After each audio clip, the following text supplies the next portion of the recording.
Thrissur railway സ്റ്റേഷനടുക്കുന്ന Swachh ഭാരതിന് മുന്നോടിയായി BJP. സംസ്ഥാന അധ്യക്ഷൻ കെ. സുരേന്ദ്രൻ മാധ്യമങ്ങളെ കാണുകയാണ്.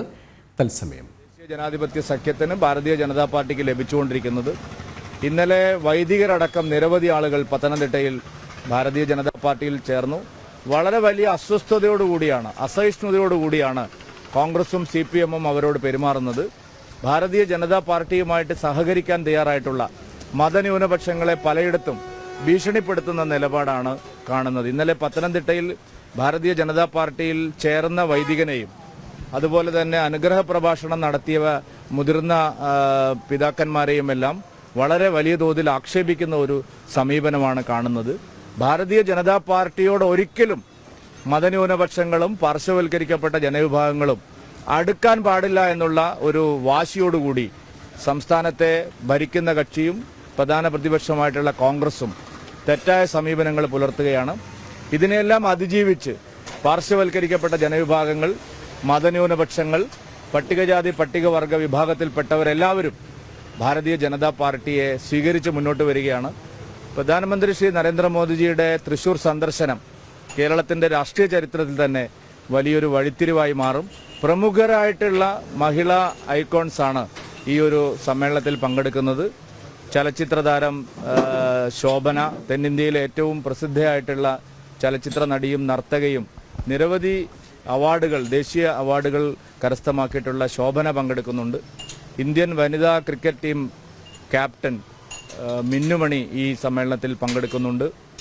അതുപോലെ തന്നെ പ്രശസ്തയായിട്ടുള്ള സംരംഭക ശ്രീമതി ബീന കണ്ണൻ ഈ സമ്മേളനത്തിൽ പങ്കെടുക്കുന്നുണ്ട്. അതുപോലെ തന്നെ മറിയക്കുട്ടി, ഇന്ന് കേരളത്തിലെ അഴിമതിക്കെതിരായിട്ടുള്ള, അതുപോലെ തന്നെ ചുവപ്പ് നാടക്കെതിരായിട്ടുള്ള ഒറ്റയാൾ പോരാട്ടത്തിന് നേതൃത്വം നൽകുന്ന മറിയക്കുട്ടി ഈ സമ്മേളനത്തിൽ പങ്കെടുക്കുന്നുണ്ട്. വൈക്കം വിജയലക്ഷ്മി ഈ സമ്മേളനത്തിൽ പങ്കെടുക്കുന്നുണ്ട്. ശോശാമ്മ IP ഈ സമ്മേളനത്തിൽ പങ്കെടുക്കുന്നുണ്ട്. അതുപോലെ സ്ത്രീ സമൂഹത്തിൻ്റെ വിവിധങ്ങളായിട്ടുള്ള പ്രശ്നങ്ങൾ ഏറ്റെടുത്ത് മുന്നോട്ട് പോകുന്ന പ്രഗത്ഭരായിട്ടുള്ള പല വ്യക്തികളും പ്രധാനമന്ത്രിയോടൊപ്പം വേദി പങ്കിടുന്നുണ്ട്. ഈ സമ്മേളനത്തിൽ മഹിളകളെ, സ്ത്രീ സമൂഹത്തെ അഭിസംബോധന ചെയ്യുന്നുണ്ട്. കേരളത്തിലെ ആകെയുള്ള ഒരു പരിച്ഛേദമാണ്, ഒരു ക്രോസ് സെക്ഷനാണ് ഈ സമ്മേളനത്തിൽ അണിനിരക്കുന്നത്. ഈ സമ്മേളനം ഒരു ചരിത്ര സമ്മേളനമായി മാറും എന്നുള്ള കാര്യത്തിൽ സംശയമില്ല. LDF-നും UDF-നും അവരുടെ കാലിനടിയിൽ നിന്ന് മണ്ണൊലിച്ചുകൊണ്ടിരിക്കുകയാണ്. LDF-ന്റെയും UDF-ന്റെയും സമ്പൂർണ്ണമായിട്ടുള്ള പതനം ആസന്നമായിരിക്കുകയാണ് കേരളത്തിൽ. ശ്രീ നരേന്ദ്രമോദിജിയുടെ വിശ്വാസ്യതയും നരേന്ദ്രമോദിജിക്കുള്ള പിന്തുണയും അനുനിമിഷം കേരളത്തിൽ വർദ്ധിക്കുകയാണ്. മോദിജിക്ക് മാത്രമേ ഇനി കേരളത്തെ രക്ഷിക്കാൻ കഴിയൂ എന്നുള്ള തിരിച്ചറിവിലേക്ക് കേരളം അങ്ങനെ എത്തിക്കൊണ്ടിരിക്കുക. കേരളത്തിൽ ഇപ്പോൾ നിലനിൽക്കുന്ന ഒരു ഇക്വേഷൻ ഉണ്ടല്ലോ, മതന്യൂനപക്ഷങ്ങളുടെ ഒരു കൺസോൾട്ടേഷൻ, ഇതിനെ തകർക്കാൻ, അതായത് അതിന് സ്പ്ലിറ്റ് ഉണ്ടാക്കാൻ BJP-ക്ക് അല്ല, മതന്യൂനപക്ഷങ്ങളുടെ കൺസോൾട്ടേഷന് വേണ്ടിയിട്ടാണ് കോൺഗ്രസും CPM-ഉം ശ്രമിക്കുന്നത്. ഇപ്പോൾ അയോധ്യയിലെ രാമക്ഷേത്ര നിർമ്മാണത്തിൻ്റെ ഉദ്ഘാടനത്തിൽ ഒരു വലിയ പോളറൈസേഷന് വേണ്ടിയിട്ട് രണ്ട് മുന്നണികളും മത്സരിച്ചുകൊണ്ടിരിക്കുകയാണ്. അവരുടെ അഖിലേന്ത്യാ നേതാക്കൾ പറഞ്ഞതിനേക്കാൾ വിരുദ്ധമായിട്ടുള്ള കാര്യങ്ങളാണ് കേരളത്തിലെ കോൺഗ്രസ് നേതാക്കന്മാർ പറഞ്ഞുകൊണ്ടിരിക്കുന്നത്.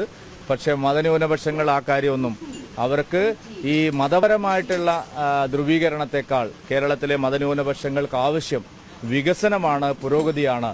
എല്ലാവരെയും ചേർത്ത് നിർത്തിക്കൊണ്ട് മുമ്പോട്ട് പോകുന്ന ശ്രീ നരേന്ദ്രമോദിയെ കേരളം രണ്ട് കൈയും നീട്ടി സ്വീകരിക്കുന്നതാണ്.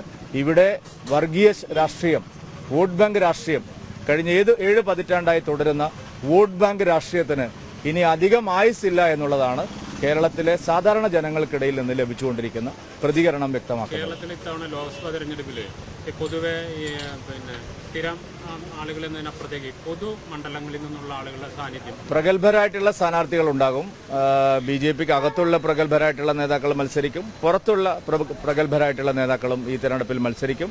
ഏറ്റവും മികച്ച പാനൽ ദേശീയ ജനാധിപത്യ സഖ്യത്തിൻ്റെതായിരിക്കും. പരീക്ഷിച്ച് വിജയിച്ച് ജനങ്ങൾക്കിടയിൽ സ്ഥാനം നേടിയിട്ടുള്ള, ജനങ്ങളുടെ വിശ്വാസ്യത നേടിയിട്ടുള്ള പ്രമുഖ നേതാക്കളായിരിക്കും BJP-ക്ക് മത്സരിക്കുന്നത്. UDF-ലെ 19 പേരും നിർഗുണ പരബ്രഹ്മങ്ങളായിട്ടുള്ള MP-മാരാണ്. നിർഗുണ പരബ്രഹ്മമായിട്ടുള്ള MP-മാരാണ് 19 പേരും. LDF-ന്റെ ആരിഫിനാണെങ്കിൽ അവിടെ പോയിട്ട് ഒന്ന് എഴുന്നേറ്റ് നിൽക്കാൻ പോലും കഴിയാത്ത സ്ഥിതിയാണുള്ളത്. കേരളത്തിലെ 20 ലോക്സഭാ അംഗങ്ങളെ കൊണ്ടും ഒരു 5 നയാക്കാശിൻ്റെ പ്രയോജനം ഈ നാട്ടിലെ സാധാരണക്കാർക്ക് കിട്ടിയിട്ടില്ല. ഇത്തവണ NDA അവതരിപ്പിക്കുന്നത് മികച്ച സ്ഥാനാർത്ഥികളെ ആയിരിക്കും. ജനങ്ങൾക്ക് ആവശ്യമുള്ള, ജനങ്ങളുടെ പ്രശ്നങ്ങൾ പരിഹരിക്കുന്ന, നാടിന് വികസനം കൊണ്ടുവരുന്ന സ്ഥാനാർത്ഥികളായിരിക്കും. 50 സീറ്റ് പോലും തികയാത്ത രാഹുൽ ഗാന്ധിയുടെ പാർട്ടിക്ക് വോട്ട് ചെയ്തത് കൊണ്ടോ, ചിത്രത്തിലേ ഇല്ലാത്ത CPM വോട്ട് ചെയ്തത് കൊണ്ടോ കേരളത്തിലെ ജനങ്ങൾക്ക് യാതൊരു പ്രയോജനവും കിട്ടാൻ പോകുന്നില്ല. ഹാട്രിക് വിജയം ഉറപ്പാക്കിയ ശ്രീ നരേന്ദ്രമോദിയുടെ മുന്നണിക്ക് കൈ ഉയർത്തുന്ന MP-മാരാണ് കേരളത്തിന് ആവശ്യമെന്നുള്ളത് തിരിച്ചറിഞ്ഞു തുടങ്ങിയിട്ടുണ്ട് കേരളം. ഏപ്രിൽ മെയ് ആവുമ്പോഴേക്കും അത് അതിന്റെ പാരമ്യത്തിലെത്തുമെന്നുള്ള കാര്യത്തിൽ സംശയമില്ല. ഒരു പുരോഹിതനെതിരെ വലിയ അറ്റാക്ക് നടക്കുന്നുണ്ടെന്ന് പറഞ്ഞു. അവരെ അത്തരം ആളുകൾ സംരക്ഷിക്കാൻ BJP ഒരു സംശയമില്ല.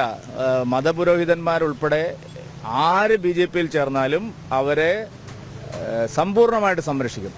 അവർക്കെതിരെയുള്ള ഏത് നീക്കത്തെയും പല്ലും നഖവും ഉപയോഗിച്ച് ഞങ്ങൾ ചെറുക്കും. ശക്തമായിട്ടുള്ള തിരിച്ചടി ഉണ്ടാവും. അവരെ വ്യക്തിപരമായി അധിക്ഷേപിക്കാനും അവരെ മറ്റു തരത്തിൽ ആക്രമിക്കാനും മുന്നോട്ട് വന്നാൽ കനത്ത വില നൽകേണ്ടി വരുമെന്ന് ഞാൻ മുന്നറിയിപ്പ് നൽകി. ശേഷിനെടുക്കുന്ന സ്വച്ഛ് ഭാരതിന് മുന്നോടിയായി BJP സംസ്ഥാന അധ്യക്ഷൻ K. സുരേന്ദ്രൻ മാധ്യമങ്ങളെ കാണുകയായിരുന്നു. തൃശ്ശൂരിൽ നടക്കുന്ന സമ്മേളനം പ്രധാനമന്ത്രി നരേന്ദ്രമോദി ജനുവരി 3 തൃശ്ശൂരിലെത്തുകയാണ്. പൊതുസമ്മേളനം അടക്കം കേരളത്തിൽ വലിയ രാഷ്ട്രീയ ചലനങ്ങൾക്ക് സാക്ഷ്യം നൽകും, ഒരു നാന്ദി കുറിക്കുമെന്ന് തന്നെയാണ് അദ്ദേഹം വ്യക്തമാക്കിയതൊപ്പം ലോക്സഭാ തെരഞ്ഞെടുപ്പിലെ സ്ഥാനാർത്ഥി നിർണയവുമായി ബന്ധപ്പെട്ട സമർത്ഥരായ നേതാക്കളൊപ്പം സമൂഹത്തിൽ ജനപിന്തുണയുള്ള ആൾക്കാർ മത്സര രംഗത്തുണ്ടാകുമെന്ന് തന്നെയാണ് അദ്ദേഹം വ്യക്തമാക്കിയിരിക്കുന്നത്. തത്സമയ ദൃശ്യങ്ങളാണ് പ്രേക്ഷകർ കണ്ടത്.